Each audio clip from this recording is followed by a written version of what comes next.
After years of silence, activists are forcing music festivals to take sexual assault seriously. 2 weeks before their Central Coast Electronic Music Festival Lightning in a Bottle, the LA concert promoters at Do Lab were busy with the usual tasks, prepping campgrounds, checking sound equipment and stocking up on psychedelic art.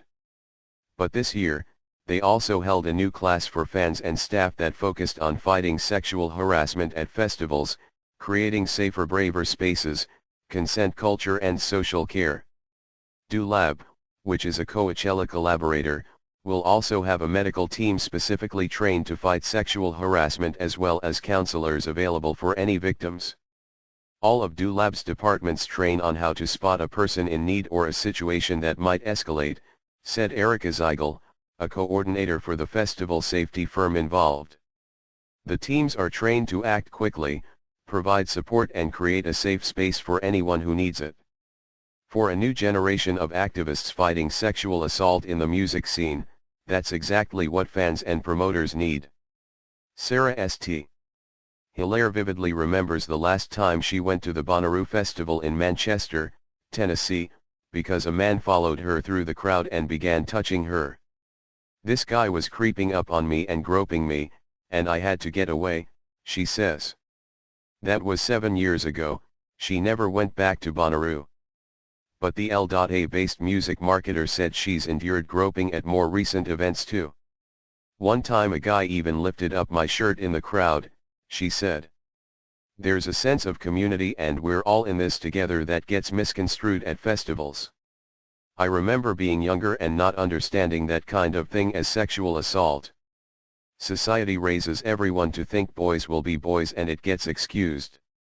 Musician Alima Considine says she was stalked by a man while on her way to her band's unofficial showcase at a club near the South by Southwest Festival in Austin, Texas, this year. "What started as street harassment escalated into me being chased for 5 blocks, to the point that I picked up a rock off the ground so that I had a weapon." When she tried to keep the man from coming into the venue, she says, no one would help her. "Most of the harassment we don't mention to anyone because we don't want to get labeled as not cool or difficult to work with," she said. "When we're scared enough to mention it, we need to be protected without question." London festival promoter Alice Whittington thought being behind the decks DJing would afford her some protection. "But actually," she said, "it means I am a sitting duck. A few years ago a guy entered the DJ booth and came up behind me, grabbed my hips and started thrusting up on me while saying really sick sexual things. It felt like the ultimate show of power because I felt I couldn't react like I normally do." From the misogyny and coercion underlying much of the free love culture of the 60s rock scene to the 40-plus reports of rape and groping at Sweden's Bravalla and Putty I Parken festivals over one weekend last year, music festival culture has long included unwanted sexual advances and assault. Now, as recent allegations against label executive L.A. Reid and the queer punk band PWRBTTM have reignited the conversation about sexual harassment in the music business, a cadre of young activists are speaking out about incidents at festivals, using social media to share stories and pressure festivals to do more. From educational workshops and booking quotas to new ways of reporting threatening behavior and women-only stages, activists are demanding that organizers follow their lead. And it isn't just women being harassed. Garrett Fakakai said that at one San Diego event, a man offered to buy him a drink, but I wasn't being led towards the back bar. I was being led towards the women's restroom.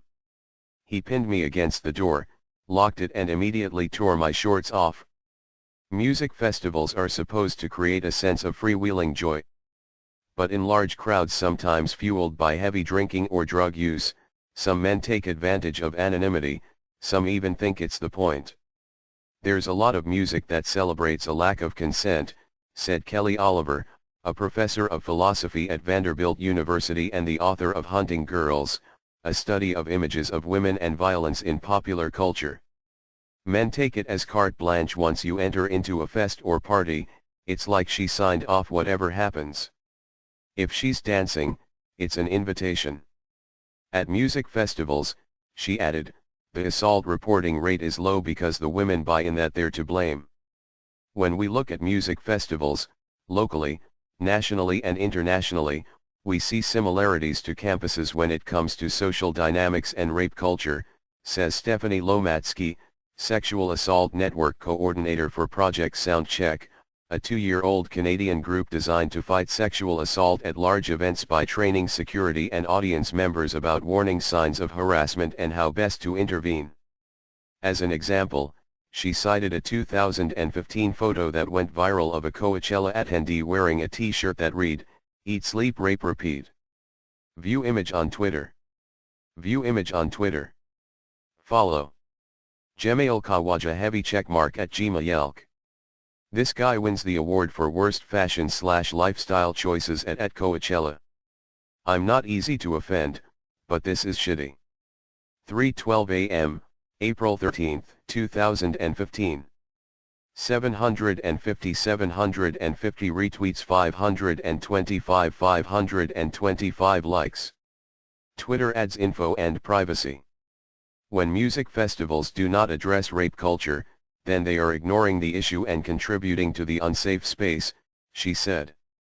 At the major Southern California area festivals, incidents reported to police have been rare. Departments are aware of the problem and have been instituting new measures. Over the last 2 years, we've taken a very proactive approach, said SGT. Daniel L. Marshall, Public Information Officer of the Indio Police Department. At this year's Coachella and Stagecoach festivals, he said, more lighting was a significant priority so there are no dark corners, especially around restrooms. The police department also instituted a text message-based system for fans to report assaults, threatening behavior, or medical issues among fans. Even if someone's under the influence, we don't care, he said. Nothing should ever prevent anyone from going to the police. Representatives from Golden Voice and AEG declined to comment for this story. When music festivals do not address rape culture, then they are ignoring the issue and contributing to the unsafe space. Stephanie Lomatsky, Sexual Assault Network Coordinator for Project Soundcheck. Many activists believe that nothing will truly change until festivals themselves become more diverse. They see putting more women and members of the LGBTQ community on stage and behind the scenes, and including them in the best practices rules of law enforcement, as the best solution. It's like at a tailgate or any other party where it's all men. It just has this feeling, said Maria Stamper, a DJ and producer who performs as the Black Madonna and has played at major festivals like Coachella and FYF Fest. When you have women in leadership, it changes the dynamic of an event. Venues and promoters must work harder to demolish this notion of the dance floor as just a place for hooking up and treating women as objects of desire, said Kei Horiuchi, an activist and educator with CARES, a Portland, Oregon-based group that holds workshops on creating safer festival environments. Increasingly, clubs and fests are taking creative measures to address these concerns.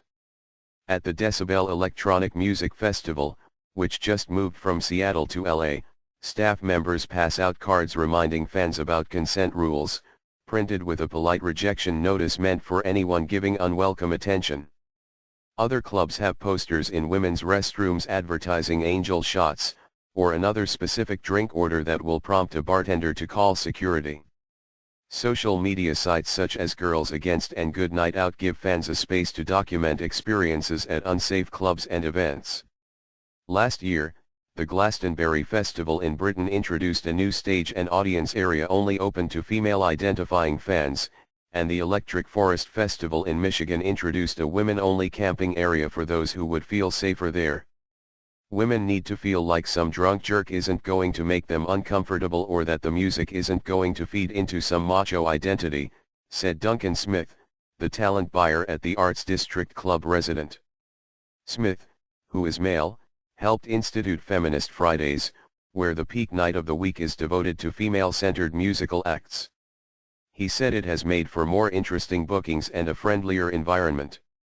After the 2016 presidential election, he said, there's been a huge raising of consciousness.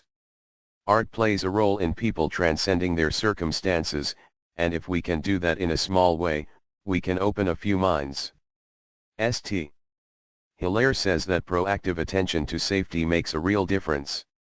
If people that work at a venue would speak up and say, "Hey, you've got to leave," it'll have an effect over time and make for safer shows. Similarly, Whittington wants more promoters and club staff held accountable or take responsibility for dealing with harassment. Staff training for identifying serious harassment and how to deal with it would be welcome. Those changes can come from better policing, but they have to come from within festival culture as well. Activism and art with a more feminist approach gives us new ways of looking at assault and relationships, Oliver said. We have to present alternative ways of relating to each other.